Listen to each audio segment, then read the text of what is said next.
Continuing our reading in The World and Thorinn by Damon Knight. Today is Chapter 2, Section 3. As Thorinn sat on a boulder, his eye was caught by a tiny glimmer of brightness under the dark water, far off toward the middle of the lake. He stared at it under his hand, and in a moment was almost sure that it was his lost sword, but it might as well have been at 1,000 leagues distance for all the good it was to him. Weariness took him as he sat, and he began to think how good it would be to lie and rest near the fire for comfort, though indeed, except for his wet shoes and breeks, he was comfortable enough. The air in this cavern was cool and fresh. There was no wind.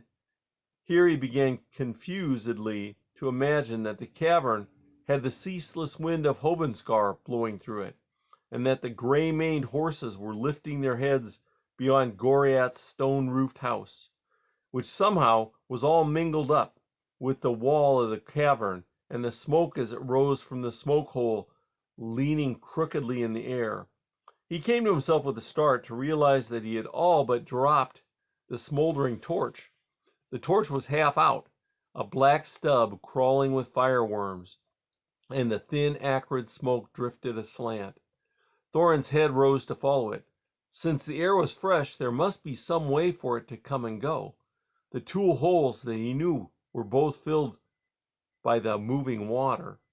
Stung to wakefulness, he rose and began to climb, following the motion of the air and the dim path of the smoke from his torch.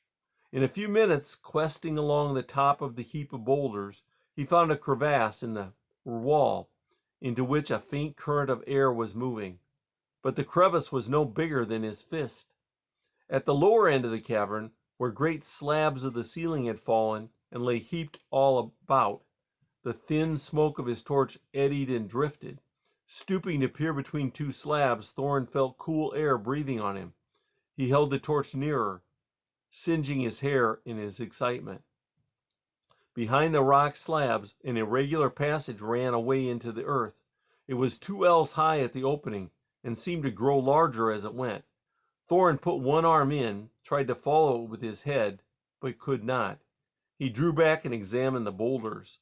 The smaller of the two was half buried by a clutter of other stones. The larger lay almost free on the slope, supported at its lower end by another slab. Thorinn got his fingers around the edge of the larger stone, braced himself, and pulled. Without effect. He tried again, nearer the top, but it was no use. The stone weighed as much as a horse.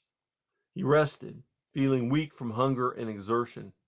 If he only had a lever, a pole, anything, to pry the larger slab up and out, away from its support at the bottom.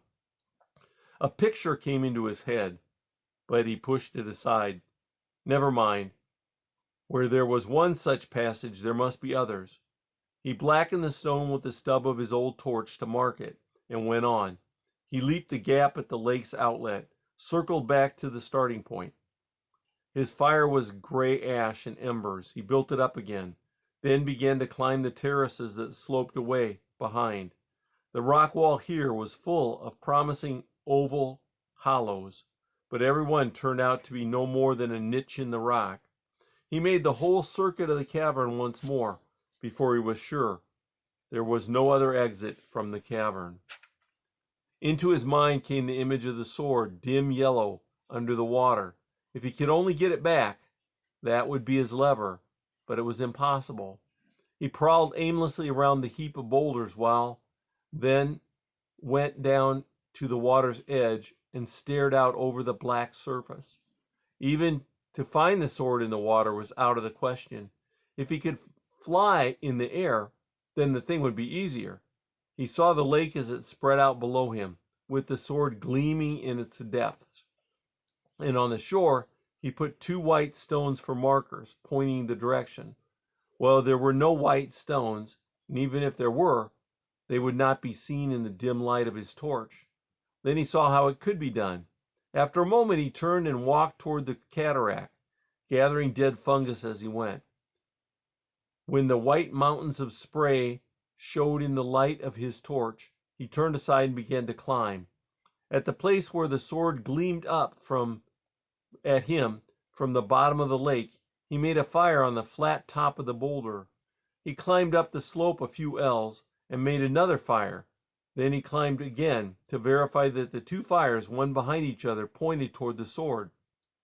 He climbed down the slope and stood looking at the lake. The water was as shallow here as on the other side, but it shelved away rapidly until within a few ells the light of his torch could no longer reach the bottom. Thorinn took off his shoes and breeks, then his belt and wallet, and laid them on a stone. The air was cool on his bare skin. He hopped into the water, wincing. The stone was slippery. Crouching to support himself with one hand, he moved further another step and was ankle deep, another calf deep, another cautiously, and his leg went into the knee. He staggered back, trying to turn.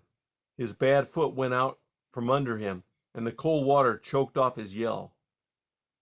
Smothered, gasping, he floundered up to shore again. He had tried to hold the torch above the water as he fell, but the splash had put it out. He was wet all over, as wet as he had been before. Some while later, hugging in his misery, he sat staring out over the dark water.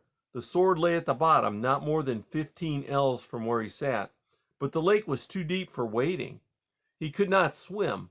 There was no boat or anything to build one. If only the lake were solid rock.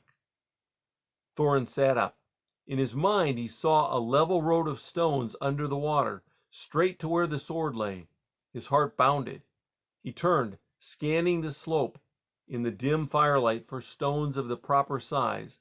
There were plenty of them, slabs level on top and bottom, about half an ell in thickness. And that's the end of section 3.